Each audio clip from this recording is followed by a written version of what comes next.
राज ठाकरे यांचं नाशिकमध्ये जोरदार स्वागत झालं आहे। राज यांच्या स्वागतासाठी कार्यकर्त्यांची मोठी गर्दी जमली होती। राज ठाकरे मनसे पदाधिकाऱ्यांना मार्गदर्शन करणार आहेत। राज ठाकरे यांचं नाशिकमध्ये जोरदार स्वागत झालं आहे। त्यांच्या स्वागतासाठी मनसैनिकांनी या ठिकाणी मोठी गर्दी केलेली पाहायला मिळाली।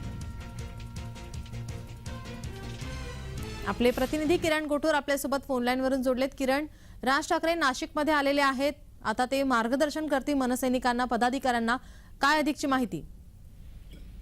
खरं तर हा दौरा अत्यंत महत्त्वाचा मानला जातोय, कारण गेल्या अनेक महिन्यानंतर राज ठाकरे हे नाशिक दौऱ्यावरती आहेत। अगदी काही वेळापूर्वी त्यांचं आगमन हे नाशिकमध्ये झालेलं आहे आणि त्यांच्या आगमनासाठी मोठ्या प्रमाणात कार्यकर्त्यांची सुद्धा गर्दी आपल्याला बघायला मिळाली आणि राज ठाकरेंचं एक जोरदार स्वागत जे आहे ते कार्यकर्त्यांनी केलेलं आहे। आताच काही वेळापूर्वी पदाधिकारी संवाद जो आहे, जे स्थानिक नेते आहेत, पदाधिकारी आहेत, कार्यकर्ते आहेत, त्यांना मार्गदर्शन हे राज ठाकरे करणार आहेत।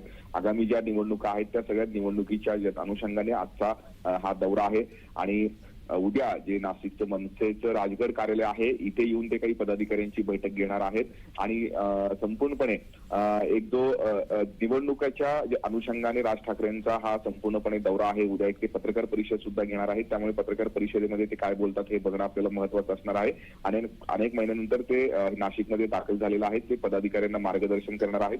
त्यामुळे नेमकं राज ठाकरे आता कशा पद्धतीने कार्यकर्त्यांना कामाला लागण्याचे आदेश देतात हे आपल्याला बघणं महत्त्वाचं असणार आहे। नक्कीच किरण, धन्यवाद तुम्ही दिलेल्या या सविस्तर माहितीसाठी।